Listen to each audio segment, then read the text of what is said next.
복된 소식 아름다운 소리 AM 1590kHz 시카고 기독교 방송입니다.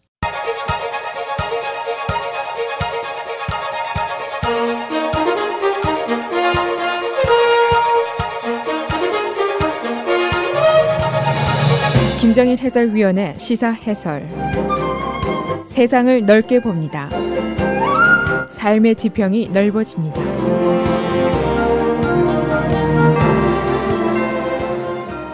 시사 해설입니다. 말로 특검이 어제 법원에 피고인 전 화이트하우스의 안보보좌관인 마이클 플린의 선고 형량에 대한 의견서를 제출했습니다. 특검의 수사는 지난 2년 동안 거의 암흑 속에 놓여 있었고 그만큼 보안을 철저히 했다는 말인데, 그런데 어제 처음으로 법원에 파일한 내용을 보니까 새로운 사실들이 많이 나타났습니다. 그래서 지금까지 특검의 러시아 조사는 거의 끝나가는 것이 아닌가, 또는 직접 러시아에 대한 결탁은 없었고 사법 방해 정도에서 끝나는 것이 아닌가 하는 예상들이 많이 있었는데, 이게 아닐 수도 있다 하는 해석들이 나오고 있습니다. 그동안 트럼프 대통령은 수백 번 No collusion, 러시아와 선거 관련해서 공모나 결탁과 야합은 없었다라는 말을 공개적으로 했고, 그의 변호인인 루디 줄리아니 엊그제 특검이 2년 동안 3천만 달러의 수사비를 쓰면서도 아무 증거도 찾지를 못했다 하며 비웃기까지 했습니다. 그러나 어제 처음으로 특검이 웨이를 살짝 걷고 내놓은 법원 서류를 보니까 꼭 그런 것만도 아닌 것 같다 하는 분석들이 나오고 있습니다. 13페이지에 달하는 이 서류에는 온통 먹칠러 내용이 가려진 편집이 되어 있었습니다. 기밀사항의 노출을 막기 위한 것입니다. 그 지워진 내용을 알 수는 없습니다. 그러나 지워지지 않은 부분을 놓고 새로운 분석들이 계속 나오고 있습니다. 그래서 오늘은 어제 말로 특검이 파일한 법원 서류의 내용은 어떤 것인지, 그 의미는 무엇인지 알아보도록 하겠습니다. 먼저 특검이 파일한 이 서류가 과연 무엇인가 하는 질문입니다. 재판 절차상의 설명이 좀 필요한데, 마이클 플린 전 화이트하우스 안보보좌관에 대한 선고 공판이 오는 12월 18일로 예정이 되어 있습니다. 그런데 재판 절차상 그 전에 기소자인 특검이 형량에 대한 의견을 제출해야만 합니다. 피고인이 plea guilty, 유죄 시인을 사전에 했고 특검의 수사에 협조하기로 사전에 약속을 했기 때문입니다. 그 의견서를 어제 특검이 법원에 제출하게 된 것인데, 그런데 그 의견이 무엇이냐? 한마디로 no jail time입니다. 징역을 보내지 말아달라 하는 의견입니다. 그 이유가 있는데, 특검의 러시아 선거 조사에서 그가 실질적이고 상당한 도움을 줬기 때문이다 라고 설명을 하고 있습니다. 그런데 그 도움의 내용은 여전히 베일에 가려져 있습니다. 그 주변의 부분들도 모두 서류에 먹칠러 편집이 되어 있었습니다. 그러니까 이 파일은 그동안 굳게 입을 다물고 있었던 특검이 처음으로 무엇을 하고 있었는지를 보여준 첫 번째 케이스라고 볼 수가 있습니다. 그래서 법률 전문가들은 다양한 분석과 해설을 내놓고 있습니다. 요약을 하면 이렇습니다. 첫째, 우선 마이크 플린이 형량이 법적으로 하면 징역 5년에 해당됩니다. FBI 에이전트에게 거짓 진술한 것을 시인했기 때문인데, 그러나 이제 징역 5년을 무징역으로 하자라고 검찰이 법원에게 요청을 하면서 그 이유를 그가 수사에 상당한 도움을 줬기 때문이다 라고 설명을 하고 있습니다. 또 그 상당한 도움이 구체적으로 어떤 것인지 현재로는 알 길이 없습니다. 단지 판사도 납득할 만한 대단한 도움이다 라는 추측만 가능합니다. 그가 트럼프의 선거전에서 최측근이었고 힐러리 클린턴을 감옥에 보내라 라고 lock her up을 단상에서 외친 장본인이 바로 마이클 플린입니다. 두 번째로 13페이지짜리 의견서가 거의 먹칠러 편집이 되어 있었습니다. 어떤 페이지는 절반 이상이 편집이 되어 있었는데, 이 부분에는 마이크 플린이 검찰에 제출한 서류들, 그리고 커뮤니케이션 기록, 통화 기록 등이 있었습니다. 이것은 상당량의 수사가 아직도 진행 중에 있고 곧 끝날 일이 아니다 하는 추측을 가능케 하고 있습니다.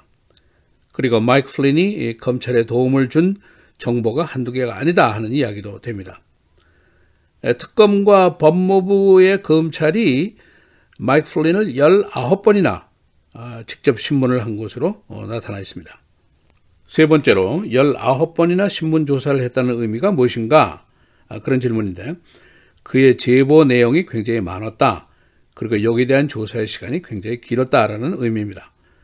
그 밖에 트럼프의 측근들 특검에 협조를 하겠다고 약속을 하는 화이트하우스의 비서관 출신들이 여러 명이 있는데 화이트하우스의 변호사인 단 맥간, 화이트하우스에서 트럼프와 가장 지척에 있는 인물이고 가장 논쟁적인 이슈를 다루는 직책인데 그가 30시간 동안 특검의 조사를 받았습니다. 그리고 스티브 배넌, 트럼프 대통령의 전 전략 비서관 20시간 동안 조사를 받은 것으로 나타났고 릭 게이츠, 트럼프의 선거팀이었고 선거본부장을 역임하고 지금 기소가 되어 있는 폴 매나포트와 동업자입니다. 지금도 계속해서 특검의 조사를 받고 있습니다. 그러니까 아직 조사가 끝나지 않았다는 얘기입니다. 네 번째로 특검이 다른 증인을 계속 찾고 있습니다.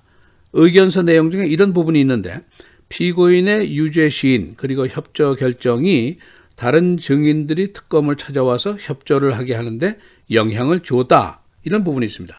다시 말하면 마이크 플린에게 무징역 선고 의견을 내면서 특검과 협조를 하면 죄를 묻지 않을 테니 나와서 정보를 좀 더 달라 하는 메시지를 다시 던지는 셈이라고 볼 수가 있습니다.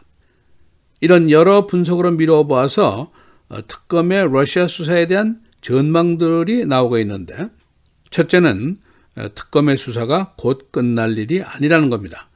미국의 특검이 일단 수사를 한번 하면은 장기간 수사를 하는 것이 통상 있는 일입니다.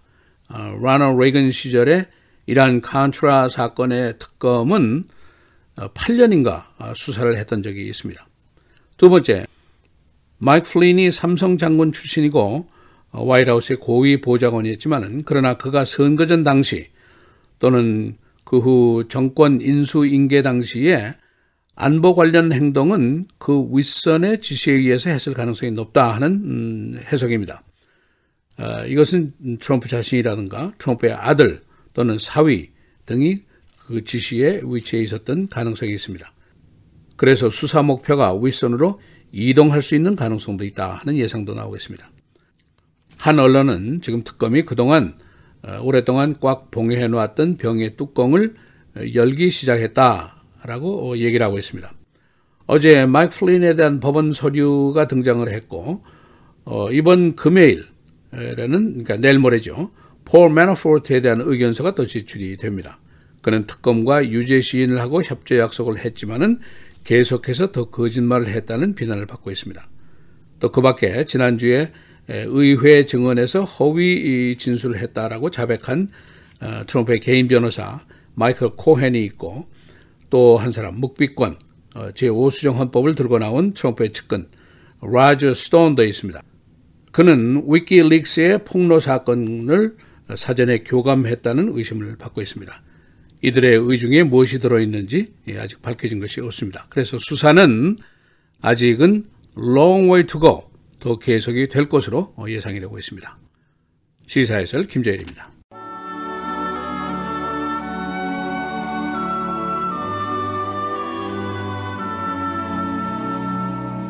내 생물 중에 하나가 영원토록 살아계신 하나님의 진노를 가득히 담은 금대접 7을 그 7 천사들에게 주니 하나님의 영광과 능력으로 말미암아 성전에 연기가 가득 차매 7 천사의 7 재앙이 마치기까지는 성전에 능히 들어갈 자가 없더라.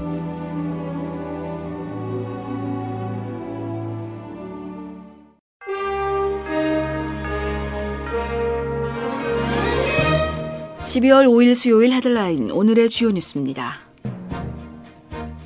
로버트 뮬러 특검팀은 어제 트럼프 대통령의 전 국가안보보좌관 마이클 플린이 특검팀 수사에 상당히 기여하고 있다며 플린 전 보좌관에 대해 불구속을 권고했습니다. 특검팀은 어제 러시아에 대한 제재 문제를 미국 주재 러시아 대사와 논의한 것에 대한 FBI 수사에 거짓 증언을 한 플린 전 보좌관이 지난해 유죄를 시인한 뒤 수사에 크게 기여해왔다며 불구속을 요구하는 양형각서를 제출했습니다.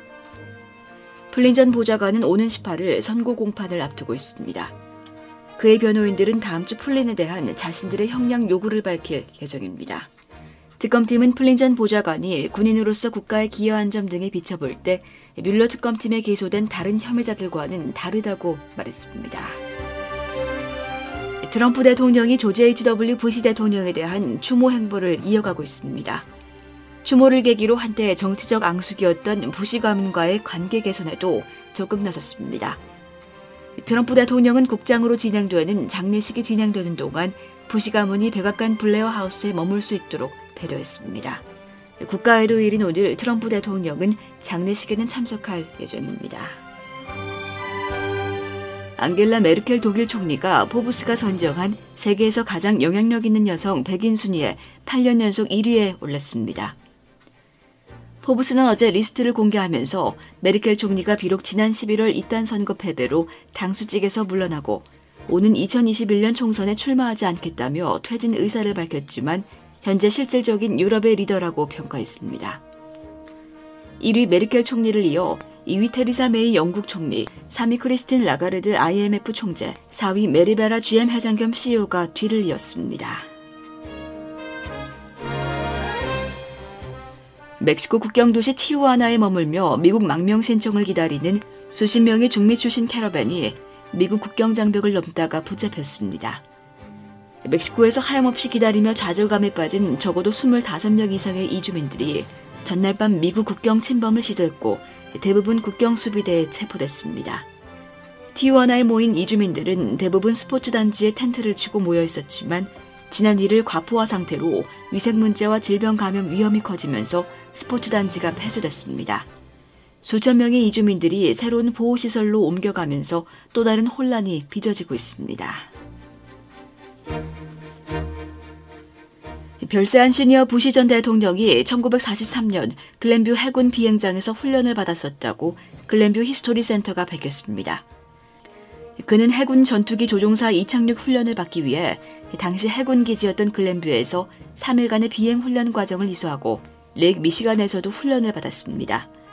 현재 더 글렌으로 된 이 기지는 1995년에 폐쇄됐습니다. 전국 최우수 병원 118개 중에 일리노이주의 병원 7개가 포함되어 있습니다. 그러나 시카고에서 널리 알려진 러시 병원과 러리 칠드런스 하스피랄은 이 명단에서 탈락됐습니다. 우수 병원에 선정된 곳은 노스웨스턴 병원, 유니버시티 오브 시카고 병원, 그리고 엘머스트 병원 등입니다. 카자킹을 당한 SUV가 어제 94번 하이웨이에서 충돌 사고를 일으켜 러시아워에 하이웨이가 한동안 막혔었습니다. 어제 오후 3시 40분경 시카고에서 카자킹 당한 SUV가 94번 하이웨이 웨스턴과 노스웨스트 지점에서 세마이 트럭과 충돌했습니다. 차에 타고 있던 4명의 차량 탈취범들은 도주했습니다. 날씨입니다. 오늘은 오전에 흐리다 오후 들어 차차 맑은 날씨 보이겠습니다. 낮 최고 34도, 밤 최저 27도. 내일도 오전에 흐리다 오후 들어 맑은 날씨 보이겠고 밤 기온이 크게 떨어지겠습니다. 낮 최고 29도, 밤 최저 16도. 금요일 기온이 더 내려가면서 전날보다 더 춥겠습니다. 낮 최고 23도, 밤 최저 17도. 토요일 가끔 구름 많은 맑은 날씨 보이겠습니다. 낮 최고 31도, 밤 최저 23도입니다.